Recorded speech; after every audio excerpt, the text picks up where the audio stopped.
So, guys, thank you very much, you all, for coming. It's a great pleasure having you all here. Let me introduce you. So, Professor Blade Kotelly, right? I say right? Good. From MIT. So, he's a senior lecturer at the of the School of Engineering at MIT, and he's gonna tell more about his story. So ideally, we're going to pass through innovation and AI process here. So you can think about research topics and how can we contribute to have more connections with MIT and USP. I know we have a lot of connections between schools, so that's a great start for us. So it's a great pleasure again to have Professor Blade, and I would also like to thank Vanzolini for receiving part of the money who brought Professor Blade to Brazil. So thank you all for thank you the foundation for that. I see Professor Andre coming in, and he's wearing really cold things, so so it seems like a really cold temperature outside. But other than that, Blade, stage is yours. Thank you Great, very thank much you. again. Thank you. Okay, so tell me about yourself. Who here is any undergraduates? Undergraduate. Okay. What year are you? Freshman. Fantastic. I'm so glad you're here right now. This is great. Um, my freshmen at MIT, when they learn some of these things, it changes the way they think for the rest of their lives very quickly. And they are able to take this and use it better than the upperclassmen, better than the juniors, better than the grad students. They're able to make use of this. So I'm so glad that you're here. This is great. Graduate students. Any graduate students? One. Okay, great. Two. Three. Okay, great. Professors. Okay. And what do the rest of you? What do the rest of you do? Yeah, they're shy. Is that what it is? Their hands don't work. Okay. What do you do? You're a student, graduate student. Yeah, there's kind of there's a confusion in Brazil because we call after graduate school we call pós-graduação. So it's kind of Okay. Okay. So we have graduate students mostly, some professors, some faculty, and then two undergraduates. Fantastic. Okay. So I think this is the most interesting topic in the world because it's about how you improve anything and everything. How do you innovate? And in particular, these days, I'm very interested in innovating with artificial intelligence because it's a technology that is really at a tipping point where we're able to do things we could never have done before. You too will be using artificial intelligence for the rest of your life like it's just some other tool. And many people here will be thinking, boy, it's a very different way of thinking. I have to get my head around this different thing. They won't be used to it. You'll be native to this technology, and they will be immigrants to this technology. What I'm going to show you is some of my thinking about how all innovation works, and I'm going to talk to you about how it works in the context of AI and how you have to innovate. I'm going to spend one little slide talking about an innovation process that I've worked for 30 years to refine. It's going to look just like every other process you've ever seen, but it's going to be a little bit different. And then I'm going to tell you a story. And a story that I learned because I suffered for 30 years in industry and 20 years in academics teaching. And it's led me to understand how big innovations actually work every time. And hopefully, it will resonate with some of you who are older, and hopefully you will be able to use this for the rest of your lives to innovate more intensely. Now, if I ever say a word or something and you don't understand it, please have the courage to raise your hand because I need to explain it. I want you to understand everything I'm saying. Is that okay? Okay. Do you promise? Okay. Let's talk about my background. Why am I talking to you? Why should I sit in front of this room and talk to you? Because I have this weird background for 30 years in industry and working in this industry in many different environments, speech recognition technologies, search. I had a startup, cybersecurity, worked on the first social robot for the home called Jibo. I ran the design team of animators and people working on a variety of technologies to make a robot come to life. Smart speakers for a company called Sonos, running the Advanced Concepts Lab, trying to figure out the future of music listening in the home. And then I started my consulting organization about 8 years ago. So now I work for lots of different companies. Then in 2004, I wrote this book in 2003, the first book on designing software you talk to. And then in 2004, I started researching and teaching, first at Tufts University. Has anyone heard of Tufts University? Okay, 2 of you, okay. And then at MIT. Have you heard about MIT? Okay, you're smiling, great. Where I teach undergraduates and professionals in the School of Engineering. And the reason this has given me an interesting view is because I know what's supposed to happen. Academics, I know that's what's supposed to happen. But I know what actually happens in industry. And I've had to suffer in both environments to understand why are they different? And when are they similar? And when do things work and when do they not work? And when are there really good ideas you can't actually make work in industry? And when can industry inform the way that we think about these processes to teach them in better ways? Here's the big problem, and we're going to talk about AI, but every time I say AI, you can drop the words, and it has to do with anything. The big problem is that most organizations, most companies, develop inventions, but don't maximize the value they capture and they can't deploy new technologies effectively. They develop inventions, but they don't develop innovations. An innovation is capturing value from an invention. An invention is a new idea. An innovation is capturing value from these ideas. Economic value, safety, knowledge, whatever you want to consider as value. Do you know who invented the light bulb? We have very smart people here. Who invented the light bulb? Thomas Edison. It's a very reasonable idea. That's what they're all thinking, but they're not saying it because they know it's a trick question. It wasn't. It was a guy named Swan in the UK that you'd probably never heard about. Now, Edison was very upset by this, and the Swan's light bulb was okay. It wasn't good enough. Edison's team made it good.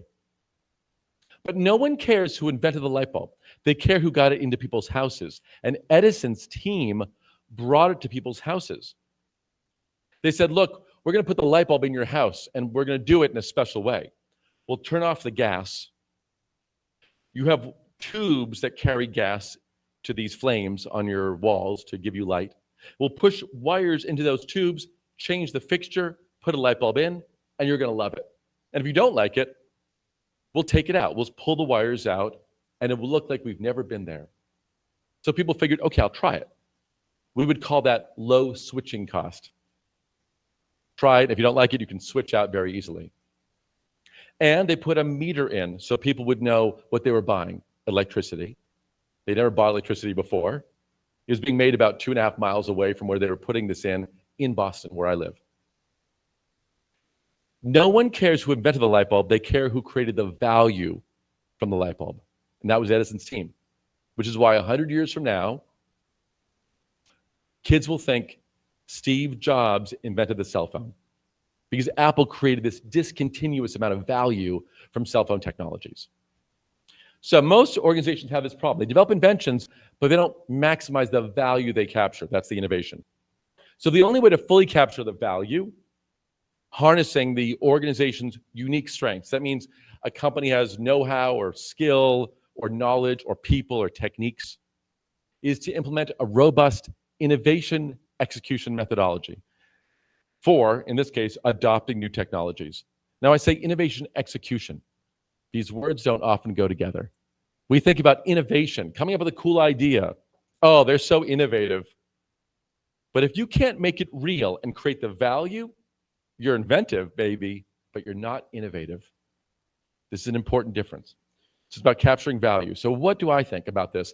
I think that most challenges for most organizations are here. Let's talk about them. Most companies struggle to leverage new technologies in like AI, or they're not exploring them. They talk about them or they try to work with them, but they're not effective.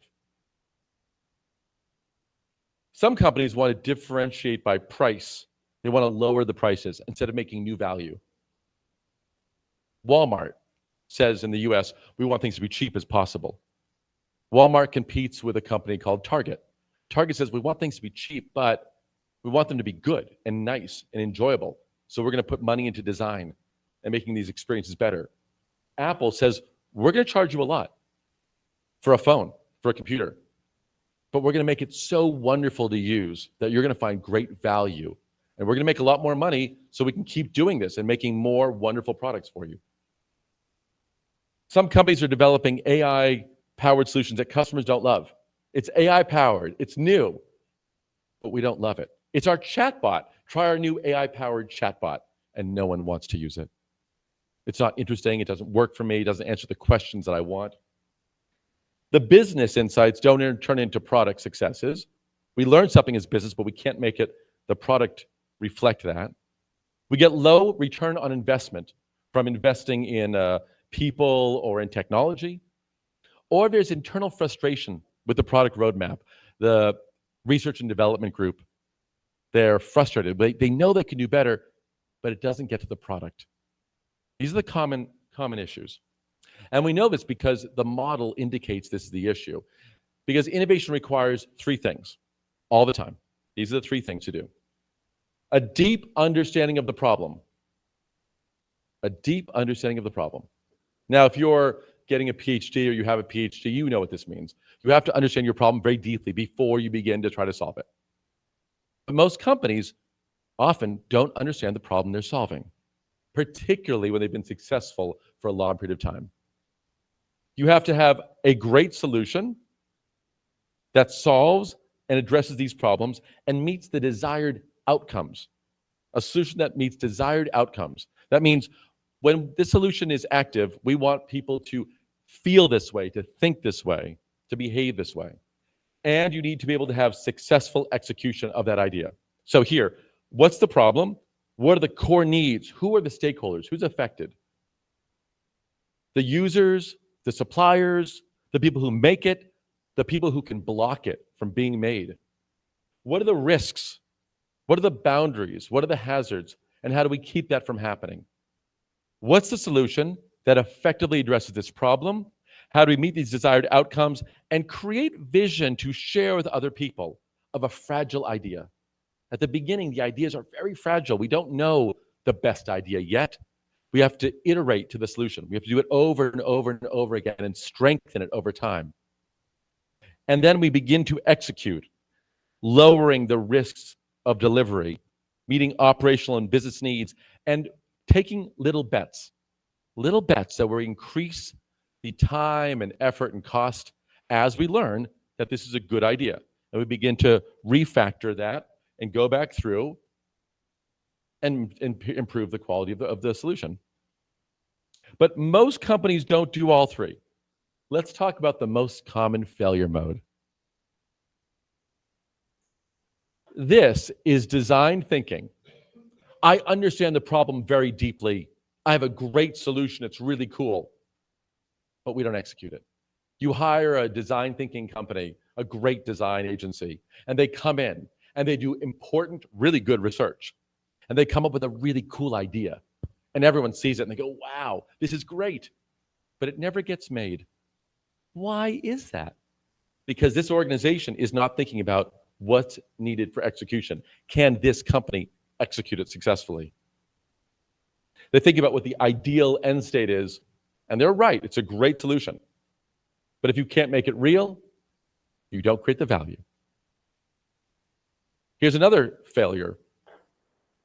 Companies that do this. We listen to the customers. They tell us we want something. We put it back in the product. It works great. We do this over and over and over again, and we are so responsive, and we are so good. The market changes a little bit, and we're really good at adapting. But if they don't understand their core problem they're solving, if they don't deeply understand their problem, if the market conditions change too fast, if the problem changes, they can't keep up. America in 1950 made 97% of the world's tires. By 1960, America made 3% of the world's tires. What happened? This happened. A little French company named Michelin started making tires. Michelin.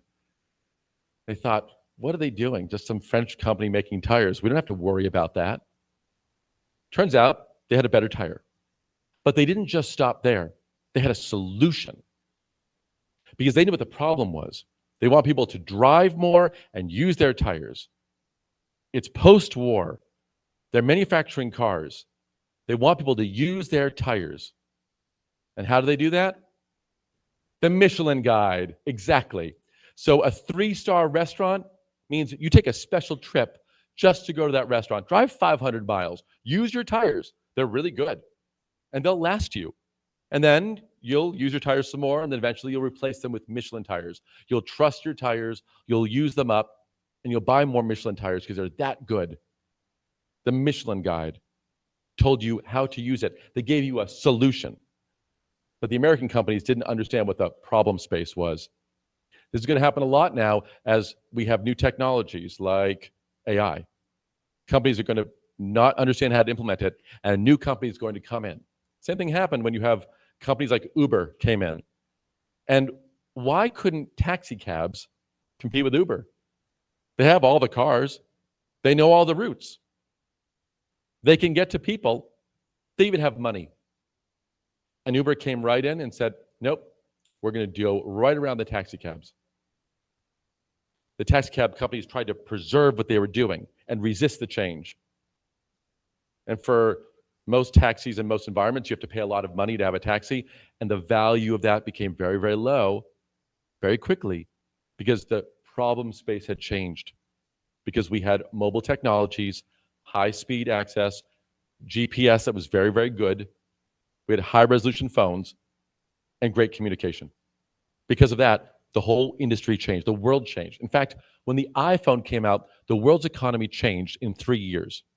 The world's behaviors changed in 3 years, from 1% of the population connected to the internet all day long to 90% of the population in 3 years. We're going to get this shift again. And this is what we see happening all the time. Every time a company says, we need to use AI, we see this happening. We've got a really cool idea, but we aren't solving an important problem, and we don't know how to make it real. They do things like they make a demo, and they show the executives, look at this cool demo. And the executives think, yeah, it's a cool demo. Let's make it real. But they find out that data is hard to get, or it's not very clean, or it's hard to deploy the system, or they deploy it and it was working really well, and then it's working worse, and it's working worse, and they don't quite know why. And then the IT organization gets frustrated because they don't know anything about deploying AI systems. They haven't skilled themselves for that. So they get very frustrated. And they say, we got to stop this project. It was working. It's not working. It's different than other systems. AI systems change themselves over time. If they don't, it's a static model. You can use Excel. If you're not solving an important problem, you don't get the return on investment. You spend 9 months and $1 million only to save 40% of some worker's time who's the lowest paid worker, and you don't get the return on the investment. This is what a chatbot is all about. Very low return on investments for the vast majority of chatbots out there. When you go to a website, do you ever use the chatbot? No. Anyone? No. They're useless. But all these companies paid a lot of money to get that chatbot going. So don't do that. So in the context of AI, innovation requires a deep understanding of the problem. What are the core customers and business needs and drivers? Really get underneath that and understand if AI is the right solution at all.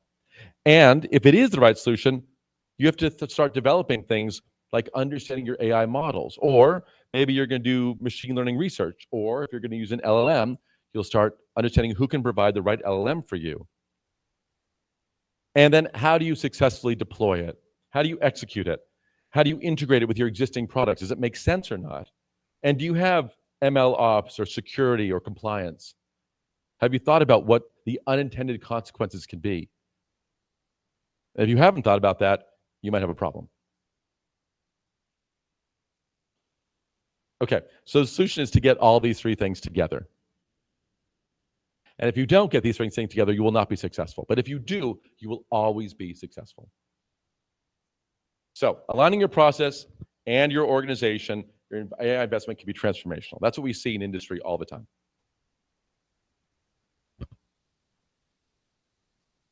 Let me talk about how a model that my colleague and I have come up with, I think it's useful. It's very practical.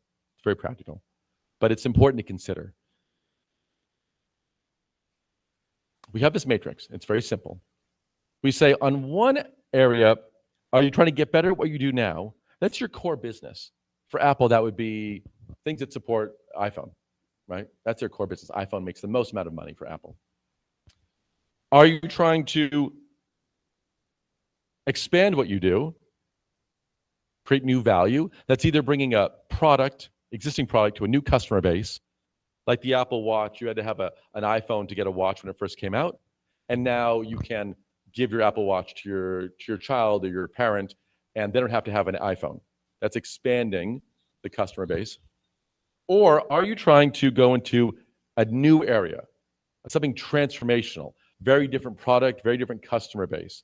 So when Apple first launched the iPhone, anybody with a computer could get it, a Mac or a PC. You could buy an iPhone, download iTunes for Windows or for Mac, connect it up, and buy and start using it. So that was transformational for them. New customers, new product, but eventually it became their core business. So these are different horizons here. Get better at what you do now, expand what you do, or go into a new area. And then we're going to map this against technologies, out-of-the-box solutions like ChatGPT, developing AI using existing approaches but making your own models, or new AI research, really brand new stuff. So basically we're trying to say from something you can just buy quickly to something that you have to do more work to develop yourself, more tailor-made, to something where it's like really far. So what we start saying is, what happens here? Well, if you do this, getting better at what you do now with an out-of-the-box solution, you're trying to gain efficiency. If you start using a more advanced technology, you can actually strengthen your core capabilities. And with new AI research, you can use it to address competitive pressures, because it's really complicated. If you expand what you do, you start adding features to improve your current core offering. Out-of-the-box solutions to expand what you do. That's the AI chatbot. I bought a chatbot solution. We stuck it on our website. We did some work with a customer. It's going to give us a new feature for our customers. Or delivering new value in new ways in the middle. And on the right, transforming your business model. Right? You're going to try to expand what you do, transform the business model, make it more valuable, but leveraging really big research. And on the top level here, we're going to say rapid prototyping. I'm going to use an out-of-the-box solution for a brand new area, transformational area, so I can prototype and simulate it very, very quickly. Maybe not the thing I'm going to actually launch. It's an out-of-the-box solution for something very different, but it allows me to try something out and show it what it could be like in the future. Or I could enter a new business model in markets with our own technologies, or in new AI research, create a completely new kind of value the world's never seen before. So let's have some examples here. Using ChatGPT for automated document processing. We're a law firm, we have thousands of documents, we want to go through them all. Let's use ChatGPT. Find things that look like this, surface them, and let a person take a look at it. That's great. That's actually useful. The middle one, fraud detection. So I have an insurance company or a credit card company. I want to detect fraud.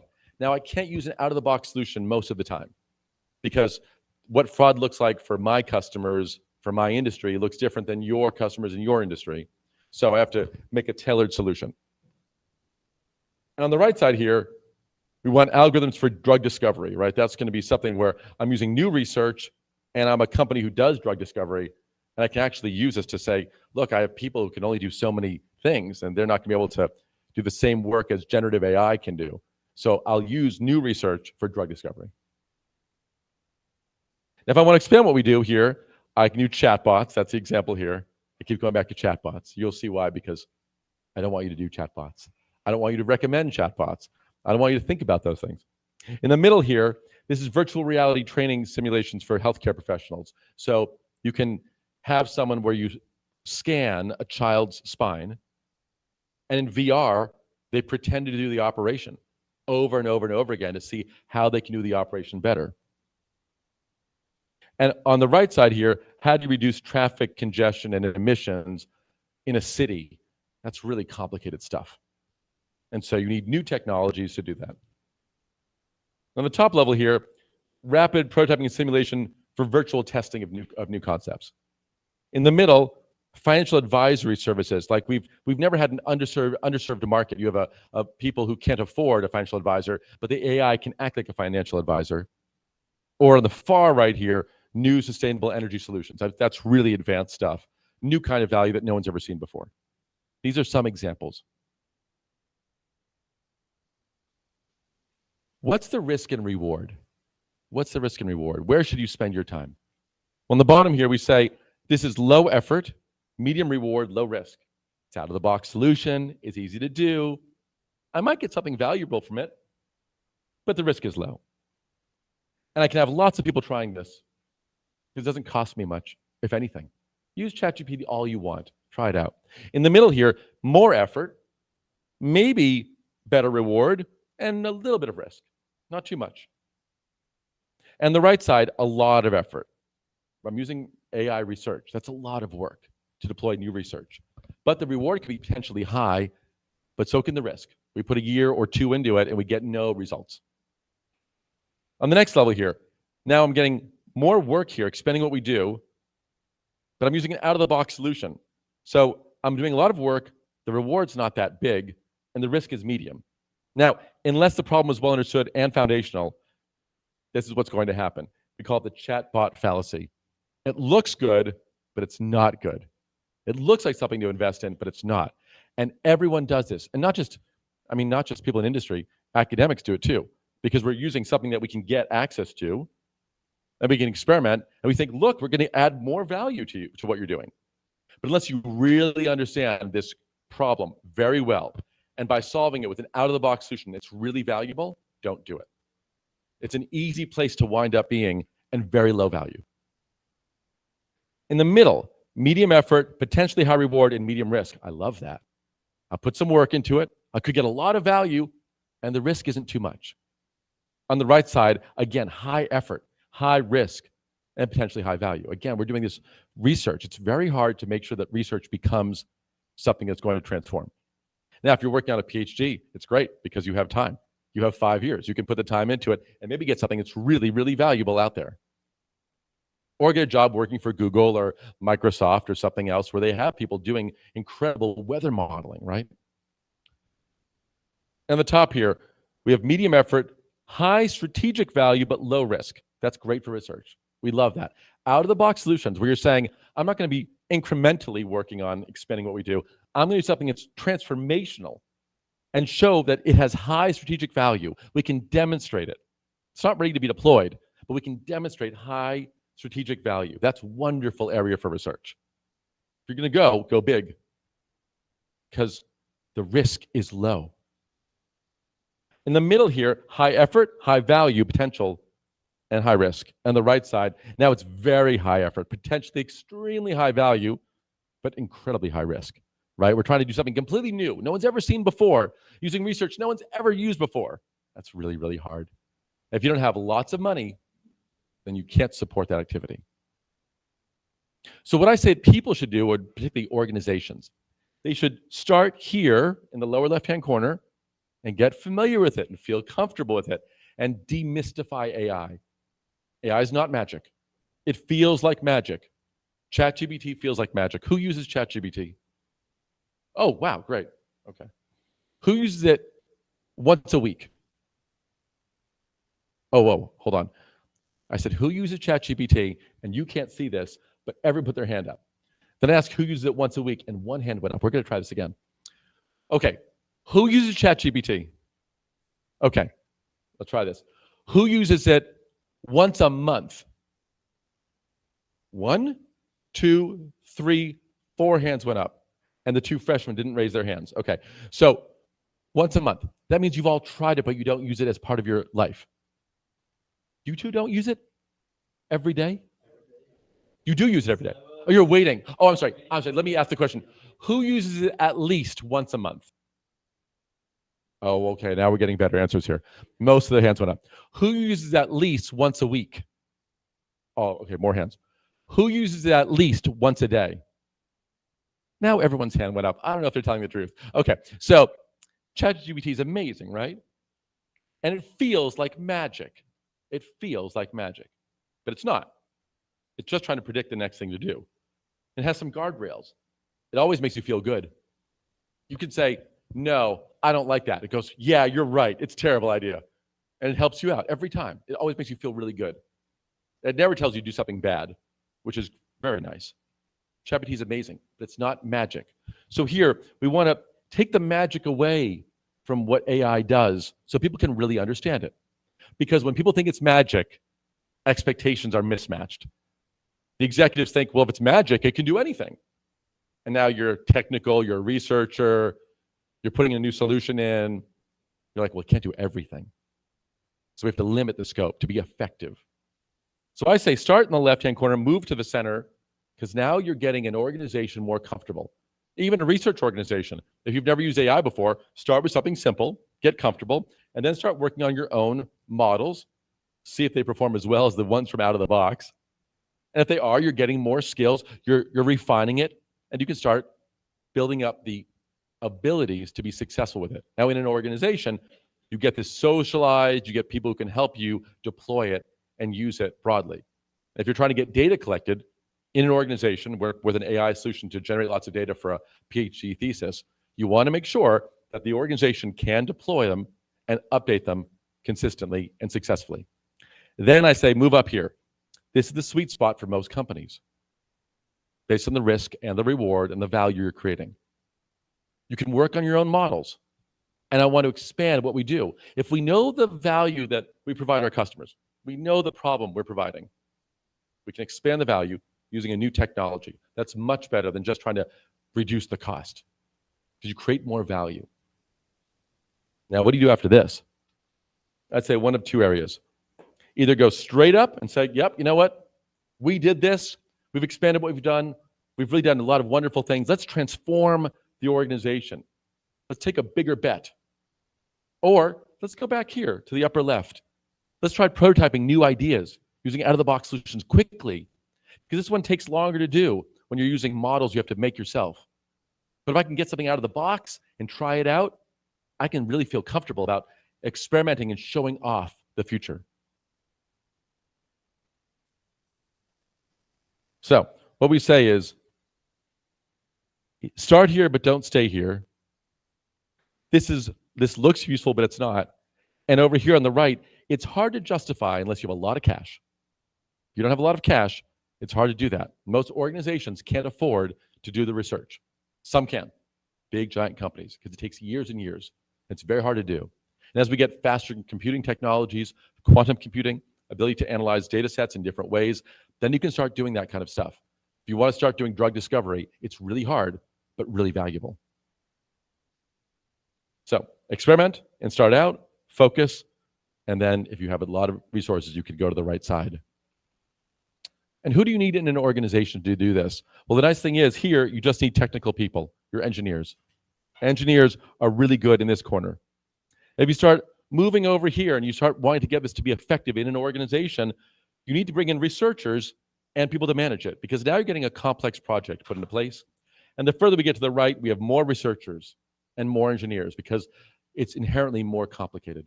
We move up to the second row here, and we start bringing in design and management right away, because we need to expand what we do. So we need to have coordination here, because now we have different groups working, engineering and design. It has to work well for people. Here, we're already doing this thing, so we already know how it works. We're going to make it work better, efficiency gains. But here, we're coming out with a solution that has to work for people. And who knows how to do that? Often engineers don't, but designers do. Here, when you're going to see a pattern here, we're starting to expand it. We're bringing in design again and research. And here, we're expanding the whole group. And the upper left-hand corner, it's strategic. So we're bringing in executives. We're experimenting. We're sharing our ideas with the executives. And we're putting a lot more focus on design, because the designers are going to connect the dots between the problem, the solution, the execution with those engineers. But it's still a small team. We're experimenting. We're learning. But as we start getting into deploying, we start bringing in more people, and eventually a really big project here, like what they're doing with the ability to predict successfully high quality weather conditions at Microsoft, which is just unbelievable what they're able to do. So this is about the resources you need. Now, if you think about this from an academic perspective, think about your skills. And if you want to start working in this area, which can be very interesting, get someone else to help you with the user experience. Because everything we do is in service to people ultimately. People need to use your tools, use your technologies effectively. Just because it works technically doesn't mean it works for people. Doesn't mean that they'll want to use it or adopt it. Any questions before I talk about an innovation process?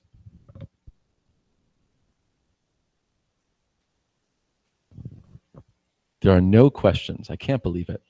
There's got to be at least one question. I'm going to wait until I ask one question.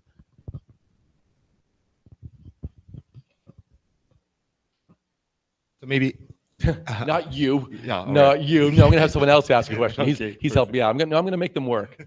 Or otherwise, it's a really boring half hour. They're just going to sit here and wait. Yes, great. My name is Rafael, all right?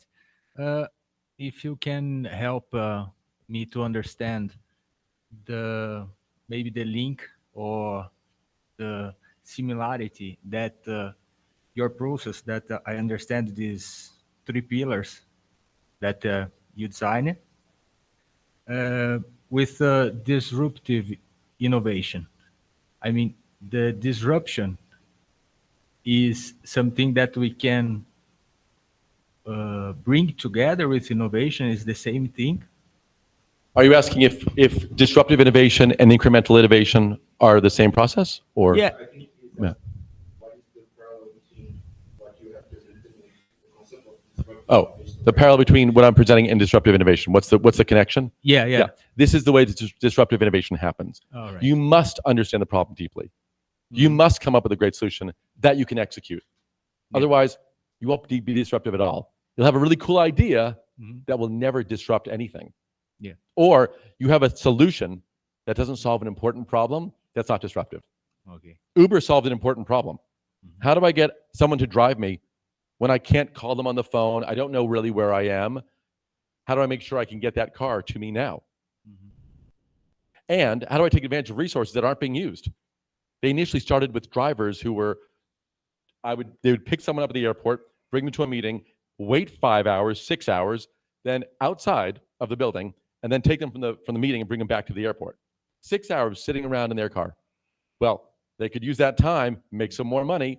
So it's an underutilized resource. Other people could call up on their phone.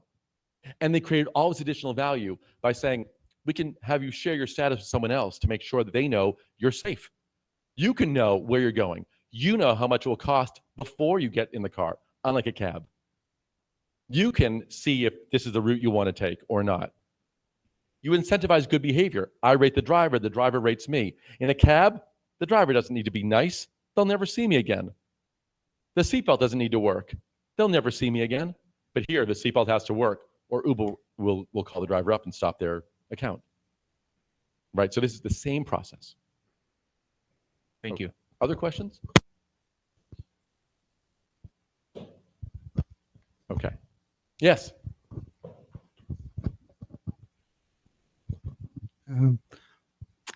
I think maybe AI is a problem for disruptive innovation. Why? Because the database is about what exists, not about the new. This is a question I'd like you to talk about. AI is a problem for disruptive innovation because the databases that are used to mine the data are things that have happened in the past? Yes. I'm not sure I understand the question. Can you? Yeah. Tá bom. Os dados trabalhados pelas grandes bases de dados dizem respeito ao que existe. Ninguém deposita o que não existe. E uma inovação disruptiva, ela vai ser criativa, ela vai ser nova, vai ser processo de criação. Muitas vezes, do acaso, te surge, estou numa linha de pesquisa, e a coisa surge de outra maneira. Nesse sentido, me parece que, por vezes, o AI segura a inovação ao invés de impulsionar. Essa é a proposição. So basically what he's saying is that most of the database for training AI and LLMs, they come from the past, and mainly the innovation comes from new things, maybe even happens out of sudden, out of nowhere. So so he feels that AI in this case may retard the process of innovation. So, or how can we deal with that, and how can AI change that that process, or this feeling that is from the past, and I'm looking at the future. So how can the past help to connect the future? Kind of that. Okay. How can the past connect us to the future? Yes. Kind of an interpretation of the Yes, question. So okay. yeah, it's more. Yeah. Is that the idea? Is that the idea? How the past can? Okay. But AI isn't magic. AI isn't magic. AI is really simple. I mean, it's hard, right? But it's really simple. We're taking a look at something. We're analyzing something. We believe that there's emergent properties that we can leverage, and we can use a tool to help us do something. And it makes a guess. It says, look, the vectors appear to point this way. The math says this is probably a good approach. And then it evaluates it. And it says, was it a good approach? And we all say, no. And it goes, oh, I'm sorry. Is this a good approach? And we go, yes, that's a good approach. And then it begins to tune itself up and look for patterns in a way that we may not be able to see. And it might find very weak signals in data that we would never notice. And so what it enables us to do is find something that we as humans could never see in a way that we would like to be able to see. It could give us a superpower. In Boston, they have the ability to take one chest x-ray, and from that one x-ray, figure out if you're going to get lung cancer in the next 10 years. Whoa, how? A person cannot do this. But it can look at all the x-rays that have ever been taken over many, many years and say, when I see something that begins to look like this, I know that this person is going to get cancer later, in a way that no human could ever see, with one, not with two, showing, today and 3 years from now, and trying to get the difference with one image. Now, that's something we could never have done before, but using generative AI, it's possible to do. So it's not magic, and it has to use data that we have. But when we're able to think differently about how to use AI solutions, then we can start developing superpowers, something that we could never do as humans that we really wish we could do. It's like, dogs are superheroes. A dog can find someone in the woods when it's pouring rain, when they've been walking for 2 miles. It can find them. How? The sense of smell is 100,000 times better than a person. That's incredible. Dogs have superpowers. That's all that AI is doing. We're leveraging tools to help us find something, to develop a new superpower, so that we're able to do something we couldn't have done any other way. And the only way we do that is by having data and looking at the data and then evaluating it. That's all. There's no magic to AI. It just feels like magic because it feels like a superpower. Most people don't think that dogs have superpowers. They have a good sense of smell, you say. Well, it's kind of amazing compared to us. AI is the same way. Compared to us, it can do things we couldn't do otherwise. Did I answer your question? Okay. 15 minutes, okay. I hate this. I want 2 more hours. Okay. No, it's fine, it's fine. I'll go very quickly then. Yeah. So this is the innovation process. I'm going to talk to you about the innovation process I use, and hopefully the screen will change. I see the new thing on here, but it's not here yet. Let me go back and forward. Well, that's not good. Yeah, maybe we have to move the mouse or something.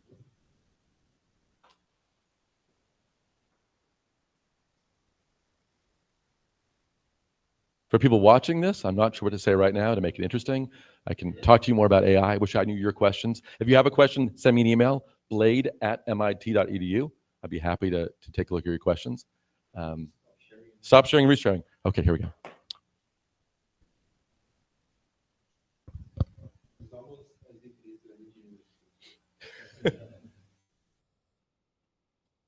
I can't stop sharing. I left the meeting. I'm going to rejoin the meeting here.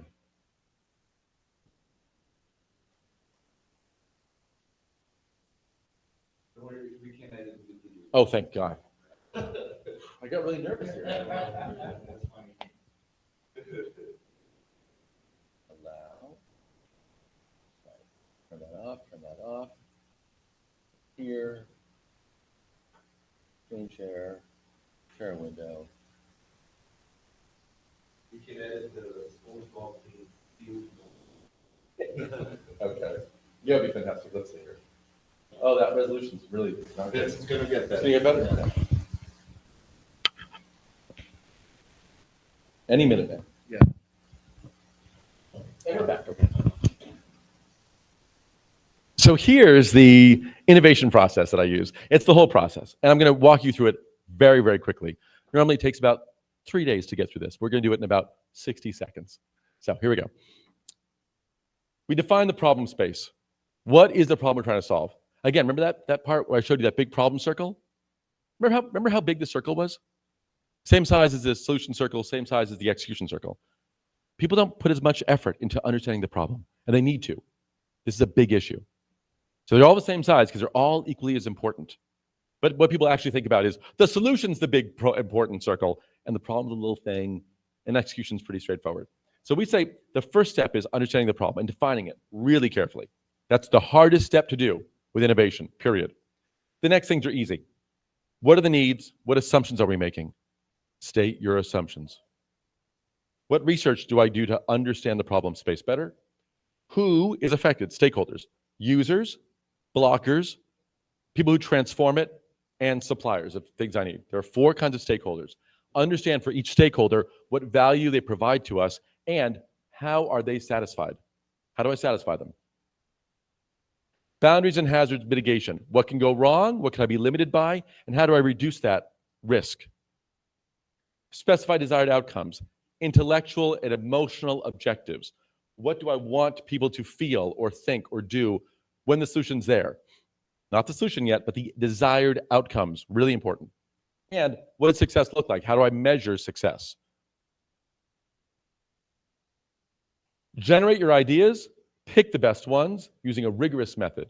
Assign criteria and weights, and figure out how do I share with people my evaluation criteria so they can help me refine it in the best way possible. Then articulate your ideas, fragile ideas at the beginning, in a way to share with other people. You could write text. You could sketch it with a pen. You could do a 3D sketch. You could use paper or something else. You could sketch your algorithms. Find a way of sharing your concepts very quickly, getting feedback. Now, uncertainty identification and reduction. What areas of this solution are you uncertain about? At the beginning, it'll be a lot. And then how do I reduce that uncertainty? Little experiments, small experiments. If you don't know if someone's going to want the product in the first place, just ask them. If they say, no, I don't want it, you say, why not? I thought you'd want this. That requires a conversation. Then you build a prototype, and maybe you're going to test it with someone, or you're going to ask an expert to help you understand something better, increasing the level of effort over time. And at the end of this process, you say, okay, are we ready to launch? Is it good? Not at the beginning, it won't be. Have we learned enough that we should stop it? It's not good. Apple did that with their Project Titan car project. They said, nope, this is not ready. We're not ready to do this now. We're going to stop. Even though they put millions and maybe billions of dollars into it, thousands of engineers on it, they had the courage to stop it. Or are you going to iterate and go back through? Now, you don't do this process in this order. You can start anywhere you want.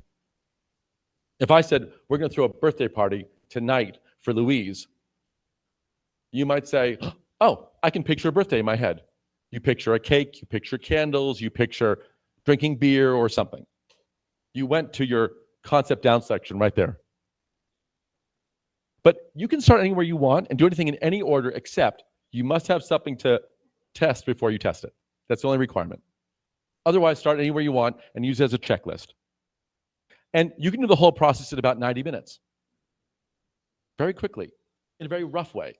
And over time, you bring up the fidelity over time so that you begin to increase the fidelity over time. Maybe you spend one day working with stakeholders when you realize, boy, we thought we understood the stakeholders. We really don't. Let's do some more research with the stakeholders and spend the full day doing it. Or maybe you spend 2 weeks designing some code so you can prototype it, or 2 months. That's the process. I'm telling you this so I can tell you. Hopefully you can edit that one out too.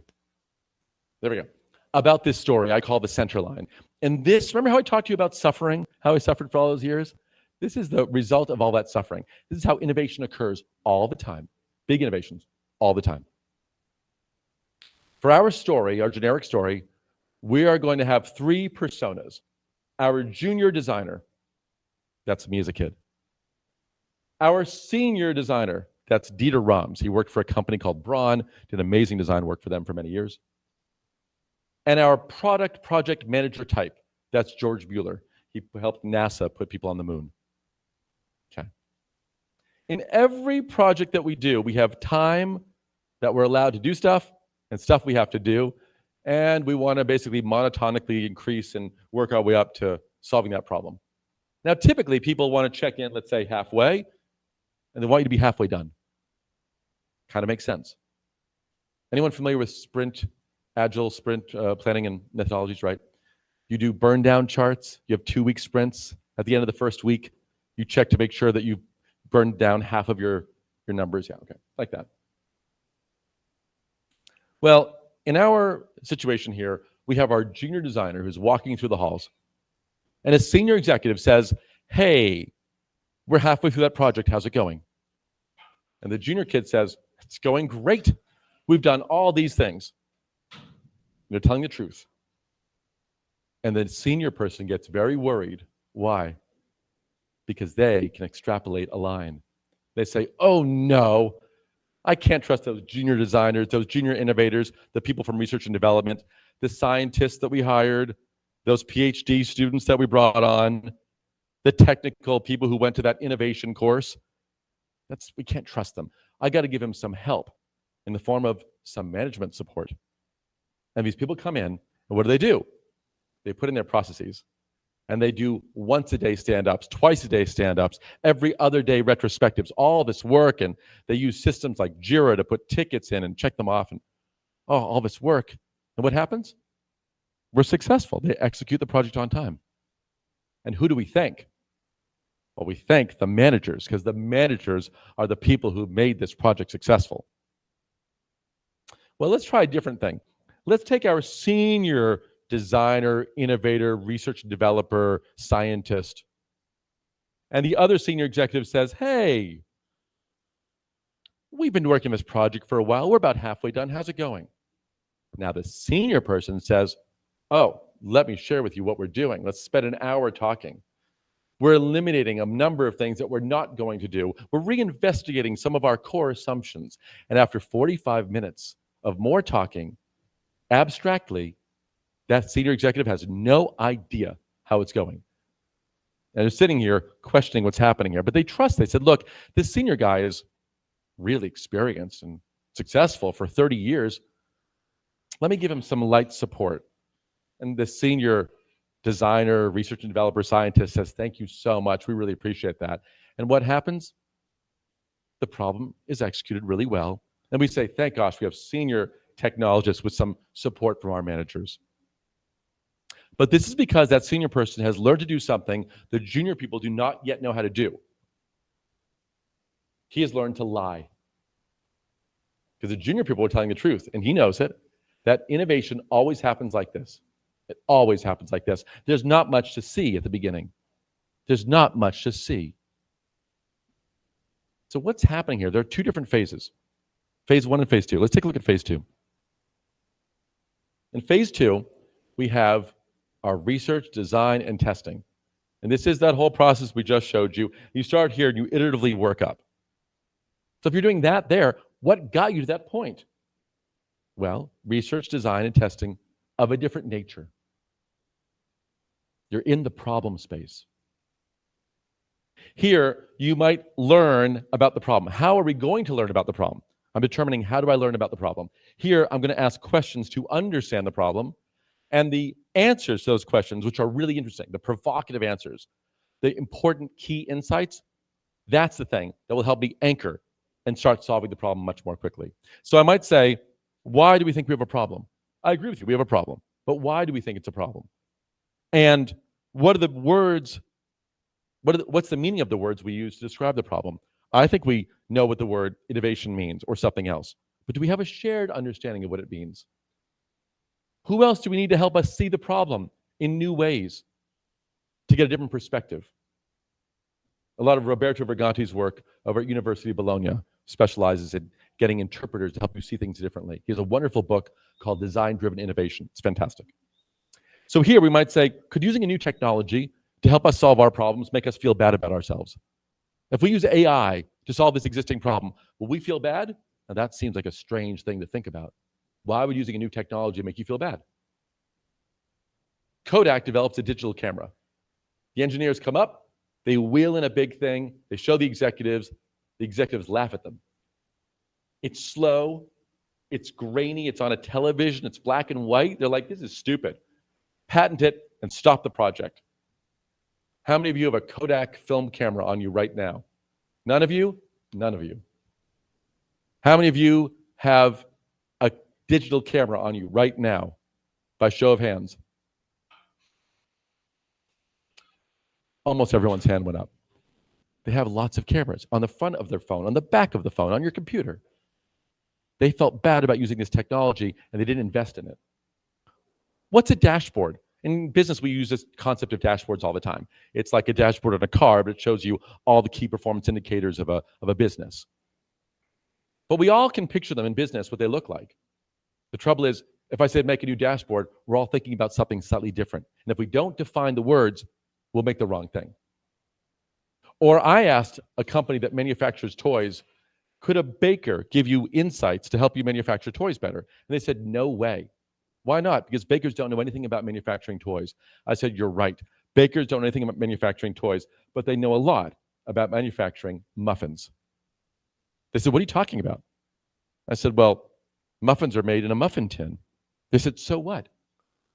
I said, well, muffin tins are shaped like this, cross-sectionally. Yes. Why? So the muffin comes out. But you don't say it's just shaped like that. You give it a term, positive draft angle. And if the muffin tin is shaped like this, the muffin will come out, but it's harder to do. That's why Apple products look so nice, because they have 0-degree drafting. And if you're manufacturing, you're like, oh, it's kind of expensive to do, but we can do it. Is it really needed? And if the muffin tin is shaped like this, bakers know that that muffin will not come out. And you call that having negative draft angle.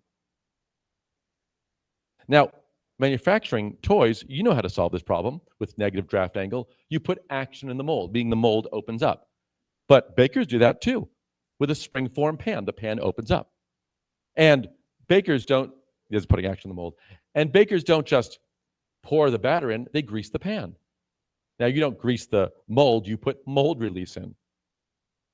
And when you're manufacturing toys, if it's a very complex form, well, if you're manufacturing a cake like this, you let the cake cool more completely so it doesn't fall apart when you're opening it up. But you reduce the cycle time. That's the manufacturing term for it. I said, are you sure a baker can't give you insight? And they went, oh my goodness. They're doing manufacturing in a different way. They could give us different insights. And so at the end, you might say, all this work, give us one provocative insight. In this context, for us, a dashboard is just a summarized display of only high priority information usable from something as small as an Apple Watch. And that gives you the insights of what to do next. Here, we're exploring the solution, and here, we're exploring the problem. But people don't spend enough time doing that. So here's where we take the process on the second half, and we use that process I just showed you to execute it. But here, I call this part of the process the experience center line. What is the core of what makes the thing the thing? And if you truly understand that, you will make a great solution. But you can't expect to show a lot at the beginning without having tools to do that. And what I do teach my students and the people I work with professionally is how to show your work, how to show the progress on this axis. Because as technologists and researchers, we don't show this work very easily, but we think about it very deeply. And with that, any questions? Yes. Oh, let's get a mic to you. Thank you for the presentation. Very interesting. Lots of good ideas. But one point, when we were talking about a long time ago, 30 years ago, when we had the emergence of the web and especially Google when it comes with the bar. But at this time, we had some idea about the business models. And since we were talking about creating, delivering, and capturing value, what are the new business models and where in your graph should they be tested? So, because AI is there, it's quite easy to understand what it does. AI is there, it's quite easy to understand what is the potential, but what are the new business model, how they are going to be renewed based on the AI? When you say new business models, what do you mean? What do you mean by new business models? For Because example, when we are there new business models? I mean, there are sometimes. for example, 30-something years ago when I made my master's, Yeah. A guy called Clark, he said, we will have, with the web, we will have renewed 8 business models. Auction, varejo, so reseller, then subscription, then etc. So there was These are 8 all models, old concepts. There have always been but auctions. they remained. There's always been, Amazon is still an auction. right. But all place. these ones, right? All those concepts, all those words you just used are old words. Now, the question is, how do you apply the old concept in a new way? Like, how do you make an online auction? That was a new thing, right? So you're saying eBay creates an online auction. So they're leveraging the auction approach, the auction metaphor in the context of the internet. So we take metaphors and context, so we superimpose them. That's all we do. So the question really is, what metaphors can we impose on new context to drive value? Okay, so now we can start doing things in new creative ways. For example, what's a bank? A bank is a time machine. For most people, a bank is a time machine. If you want to buy a house or you want to buy a car, but you don't have the money for a house or a car, you take out a loan. The bank says, yeah, you can't afford it now, but in 30 years you can afford it. So it puts you 30 years in the future, gives you all the money, and brings it to you now.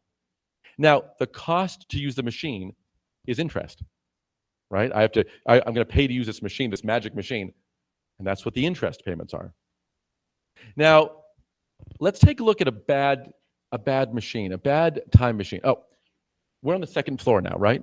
Okay. A bad time machine. If I said, I want to be right here 100 years ago, the bad time machine would say, okay, poof, I'd fall down 20 feet. How many meters is that? How many meters is it? How many meters high are we? 4 meters? Okay. I'd fall down 4 meters. I'd hurt myself. The better time machine would say, I know what you mean. I'm going to put you down a few meters here so you're not going to fall, but I'll put you in the same area. Or maybe 100 years ago, there was a river coming through here and it would move me over there. That's a better time machine. So what's the metaphor? The better time machine for the bank is one that's easier to use, that says, you know, I have so much technology and I can use all the AI here. Yes, you can afford that house. You're approved for that house. And that house is worth that much money, and we're confident that you'll pay it back. We'll give you the loan. But it might say, I know a little bit more about you because I've been working with you for several months now. You know, you have a child who would actually perform better in this other school. And I know this is further away from where you live, from where you work, rather, but there's a high-speed train that gets you there just as fast. And you can afford a bigger house with this one thing that you really want, which is a fireplace or a swimming pool that you can't get at this house. And it could use all this new technology in that metaphor to give you something much more valuable. Now, I think that these are the questions that say, how are the current businesses that we have? What's the appropriate metaphor that we superimpose onto the context of AI so we can start comparing them? Because now if I have that rich metaphor, I can go to a bank like Santander and I can say, how many clicks does it take to get that loan? How good is it at helping me evaluate what I'm doing? You have a lot of information about the properties. You know so much. How much are you sharing with me? And the better bank will make a better experience by leveraging those metaphors.